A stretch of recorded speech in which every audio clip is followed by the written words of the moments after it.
Baik Ustaz, satu pertanyaan seputar dunia entertain. Ketika orang memerankan misalnya, mohon maaf lahir batin, main film seks, selama film itu diputar terus, sementara orangnya udah hijrah, dan saat ini film itu diputar, itu jariahnya seperti apa tuh Ustaz? Nah, ini mohon maaf lahir batin Ustaz. Hah? Nonton sama bini gue berdua.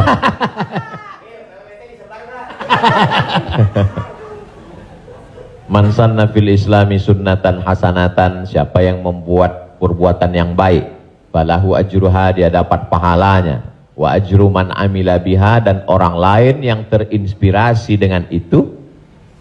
Jadi kalau Paski membuat rumah tahfiz, lalu kemudian komunitas-komunitas yang lain terinspirasi dengan itu, maka dapat pahala min ghairi an yanqusa min ujurihim syai'un. Pahala mereka tidak berkurang, sama-sama dapat 100 mim ba'dih, setelah mati. Itu kalau yang baik. Bagaimana dengan yang tidak baik seperti yang tadi? Man sanna fil islami sunnatan sayyi'atan, siapa yang membuat sesuatu yang tidak baik, falahu wizruha, dia dapat dosanya, wa wizru man amila biha, dan dosa orang lain yang melakukannya. Setiap ada terjadi pembunuhan di dunia ini, maka Kabil dapat royalti karena dia yang pertama kali melakukannya. Tapi Kabil tidak sempat taubat, tidak sempat hijrah.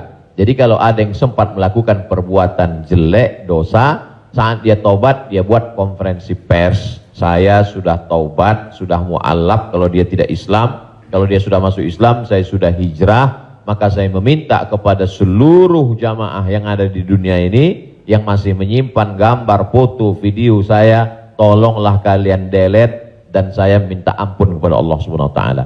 Lebih daripada itu sudah di luar kuasa dia. La yukallifullahu nafsan illa wus'aha. Allah tidak membebani orang lebih daripada usahanya.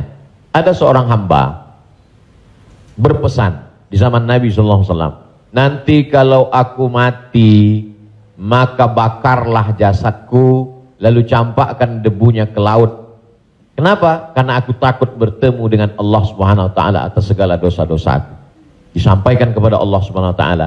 Kata Allah, aku ampuni hambaku itu karena masih ada rasa takut dalam hatinya. Makanya khotib naik ke atas mimbar, pesannya ittaqullah, takutlah kepada Allah.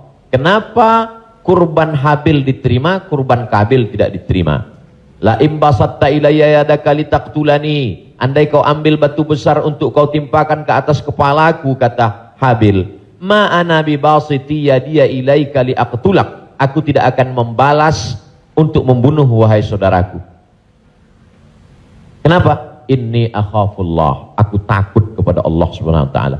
Saya yakin Mas, Abang yang berprofesi dalam dunia keartisan ini, apa yang membuat hijrah ini? Masih ada rasa takut di dalam hati.